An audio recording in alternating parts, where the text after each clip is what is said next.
Horse trading کے خلاف reference کا ڈرافٹ تیار، آج سپریم کورٹ میں دائر کیا جائے گا۔ صدارتی ریفرنس کی سمری منظور کر لی گئی۔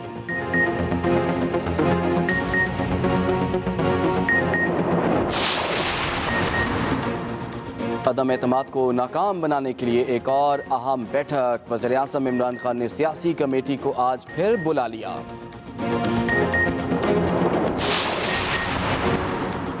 Even field reference, Maryam Nawaz اور کیبنٹ ارشد صفدر کی اپیلوں پر سماعت آج اسلام آباد ہائی کورٹ میں ہوگی۔ جسٹس عامر فاروق اور جسٹس محسن اختر کیانی پر مشتمل خصوصی بینچ سماعت کرے گا۔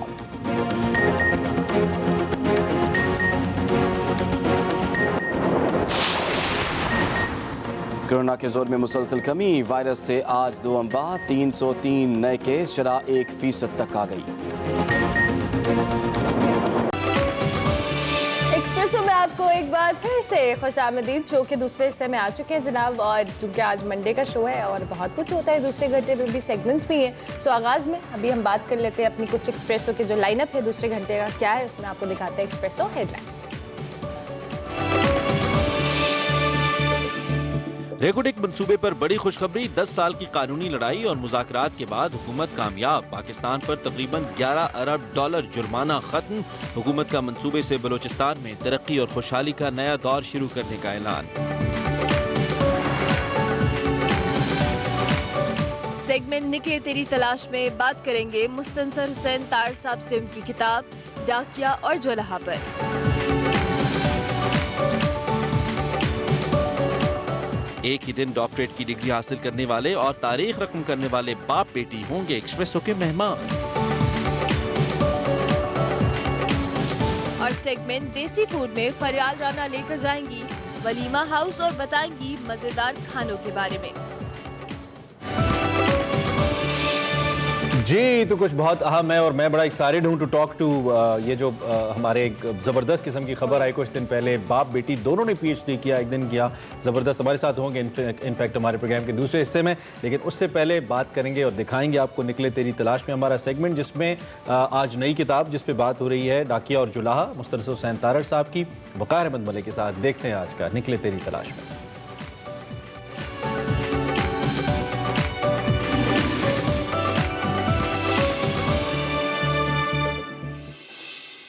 السلام علیکم ناظرین، آپ دیکھ رہے ہیں نکلے تیری تلاش میں، اور اس دفعہ بات کریں گے طاہر صاحب کے ناول ڈاکیا اور جولہا پہ، ایک بہت بڑا بہت شاندار ناول، لیکن اب یہ ایک سبجیکٹیو بات ہے، بڑی معروضی بات ہوتی ہے کہ کون سا ناول جو ہے وہ عظمت کے معیارات کو پورا اترتا ہے ان پہ یا نہیں پورا اترتا۔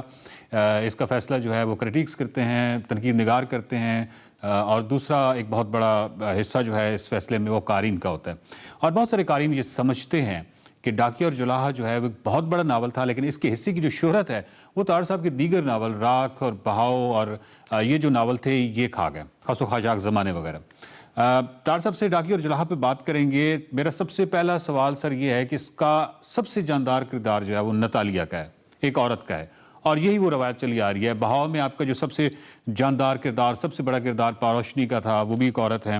راکھ میں برگیتا ہیں۔ تو آپ کے تمام ناولز میں عورت کے کردار بہت جاندار ہوتے ہیں، اور آپ نے ایک دفعہ کہا تھا کہ آپ کے ناولوں کے اندر عورت کا کردار اس لیے جاندار ہوتا ہے کیونکہ آپ کے اندر 40% عورت موجود ہے، لیکن ڈاکیا اور جولہا کو پڑھ کر ایسا لگتا ہے کہ آپ کے اندر 40% نہیں بلکہ کہیں 60% عورت موجود ہے۔ ایکچولی لکھتے ہوئے جب کنورشن ہوتی ہے بندے کی اس کریکٹر کے لیے، کیونکہ جب تک آپ کنورٹ نہ کریں اپنے آپ کو اس کریکٹر میں، نہ آپ اس کی روح کو پہنچ سکتے ہیں، نہ اس کی لینگویج کو پہنچ سکتے ہیں۔ اظہار جو ہوتا ہے وہ ہر کردار کا الگ الگ ہوتا ہے۔ اگر ایک کریکٹر جو ہے اور اس کی زندگی میں کبھی عشق نہیں آیا، وہ علیحدہ بات کرے گا، اور جس کی زندگی میں عشق آیا ہے، یعنی جس کو عشق خاص کہا جاتا ہے، اس کا اظہار علیحدہ ہوگا۔ تو آپ نے جو کہا 60% کی بات، وہ بالکل غلط ہے، کیونکہ لکھتے ہوئے میں 100% عورت ہو جاتا ہوں۔ کیا کہنے؟ یو ہیو ٹو، مطلب اپنے آپ کو اس میں آپ کو ڈبونا پڑتا ہے نا اس کردار میں۔ جی درست۔ جس طرح بہاؤ میں وہ بچے کی پیدائش ہے، تو میں اس سے گزرا تو نہیں، لیکن میں نے محسوس کرنے کی کوشش کی کہ کیا فیلنگ کیا ہوتی ہے، کیا گزرتی ہے۔ ناول میں نتالیہ کے کافی سارے خطوط ہیں، اس کی عمر 18 سال ہے جیسا کہ ناول میں بیان کیا گیا ہے، اور ان خطوط کی زبان جو ہے وہ واقعی 18 سال کی لڑکی کی ہے، معصوم تاثرات ہیں، معصوم خواب ہیں، خواہشیں ہیں۔ طاہر صاحب پوچھنا آپ سے یہ ہے کہ یہ خطوط آپ نے واقعی کسی 18 سال کی لڑکی سے تو نہیں لکھوائے تھے؟ نتالیہ کا کردار جو ہے جی وہ چونکہ ویسے بھی اوریجنل ہے، it's a true story almost.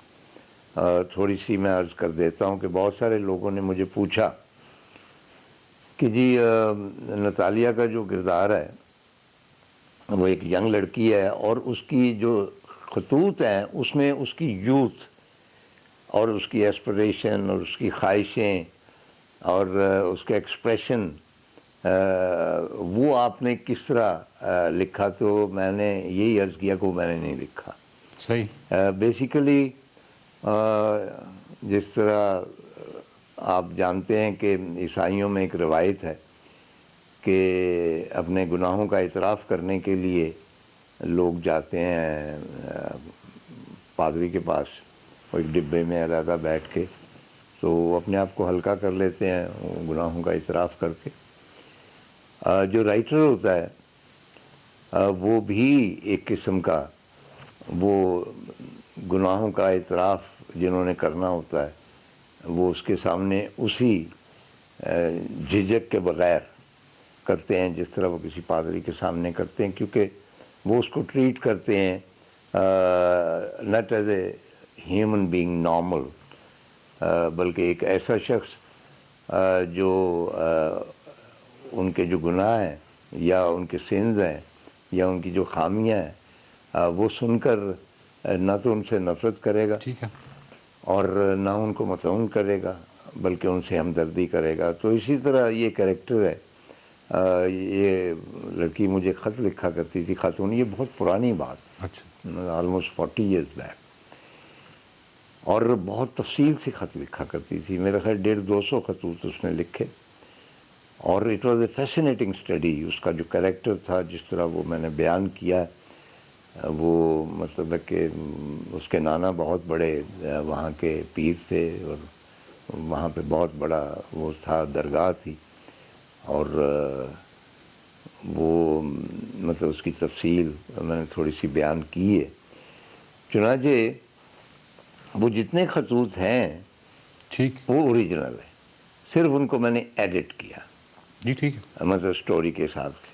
لیکن اس کے بعد وہ خطوط کے بعد جو وہ فکشنل ایسا تھا، کیونکہ I never met her، تو بیسیکلی ناول وہاں سے شروع ہوتا ہے جہاں نتالیہ کے خطوط ختم ہوتے ہیں۔ آپ نے ڈاکیہ اور جولہا میں لکھا ہے کہ ناول کا جو پہلا فقرہ ہے وہ لکھنا ایک عذاب ہوتا ہے، اور یہ عذاب اس لیے ہوتا ہے کیونکہ اس فقرے میں ناول کی کامیابی یا ناکامی اس کا بیج بویا جاتا ہے۔ تو طاہر صاحب، آپ جب ناول کا آغاز کرتے ہیں تو یہ آپ کو کتنا وقت لگتا ہے یہ سوچنے میں کہ ناول کا آغاز کیسے کرنا ہے؟ مطلب یہ کئی دفعہ تو زیادہ ٹائم لگ جاتا ہوگا، کئی دفعہ جلدی کوئی چیز ذہن میں آ جاتی ہوگی، تو کتنا یہ عموماً کتنا وقت لگتا ہے کہ ناول شروع کیسے کیا جائے؟ میں ڈاکیہ اور جولہا کے بارے میں بات کرتا ہوں کہ بنیادی طور پہ میرے ذہن میں نہیں تھا کہ میں اس موضوع کے حوالے سے کوئی ناول لکھوں گا۔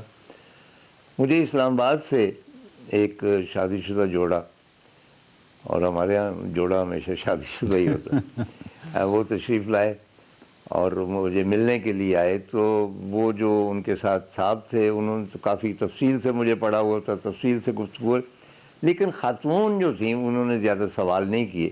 اچھا، اور میں نے ان سے کہا کہ جی آپ نے کوئی سوال نہیں کیا؟ انہوں نے کہا جی میرے پاس ایک ہی سوال ہے، اور وہ انہوں نے پھر ریفرنس دیا۔ آپ کو شاید یاد ہوگا کہ کیٹو کہانی میں اس کو میں نے ریپیٹ کیا ہے اسی میں، کہ شگر کے آگے برالڈو کے پاس ہشوپی کے جو سیبوں کے باغ ہیں ان کے نواح میں